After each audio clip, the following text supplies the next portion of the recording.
اليوم رايحين نصوروا نديروا فيديو على مركز التعذيب المسمى نقطة الصفر بلدية سيدي خطاب، يعني واد الخير، جاي في حدود غليزان مستغانم، يعني في منطقة حدودية في منطقة عالية اسمها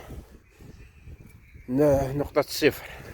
احنا كما نشوفوا العدو الاستعمار الفرنسي ووحشية التعذيب الموجود في هذا مركز الاعتقال.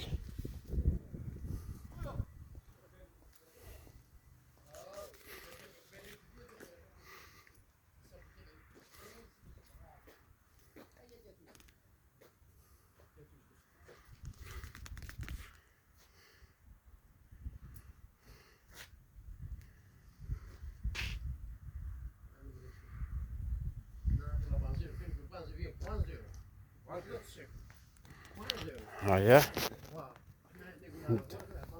ندخلوا بسم الله.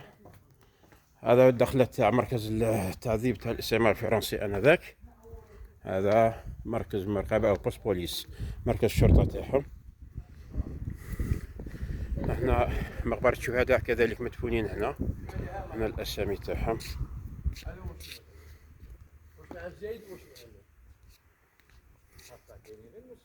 ولا هنا غير نص مكان، ما هي من نص هما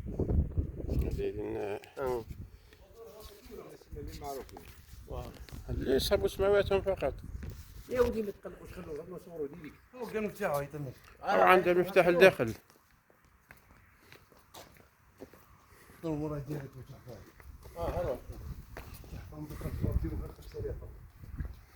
يعني مركز رهيب من خلال المنظر.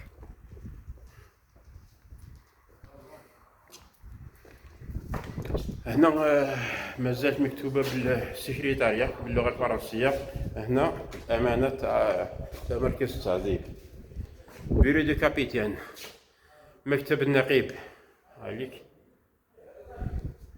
النقيب المحقق، يعني كابيتان انسبكتور.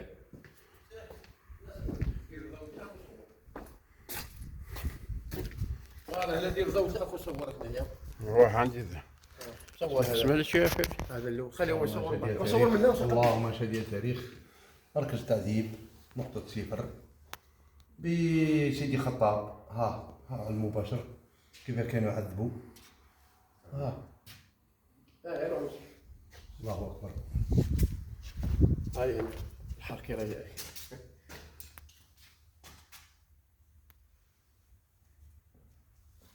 هنا ذات محاكاة لطريقة التعذيب يعني أثناء الاستعمار الفرنسي. هذه طريقة محاكاة يعني. هي هذا المنظر شباب. هنا محاكاة طرق الاستنطاق للمجاهدين من طرف الحركة ومن طرف الجند الاستعمار الفرنسي.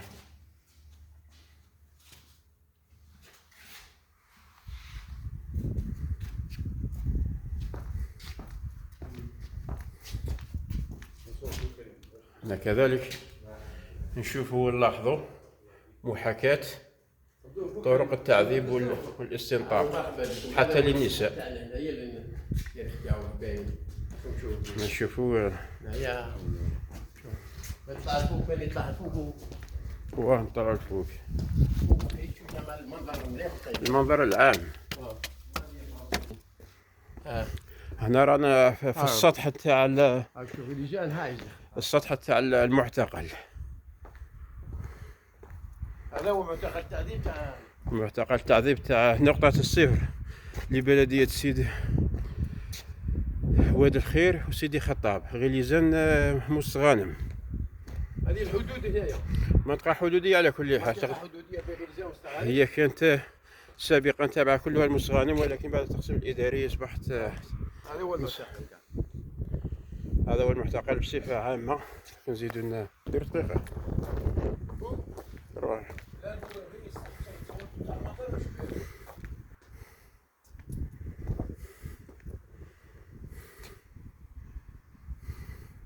منظر عام وشامل للمعتقل.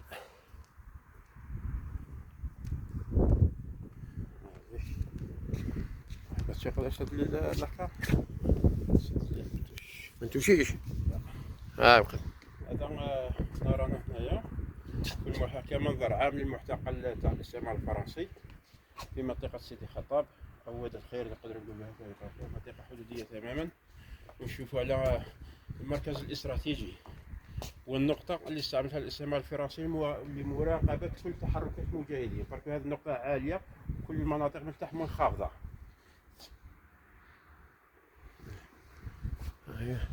فوالا.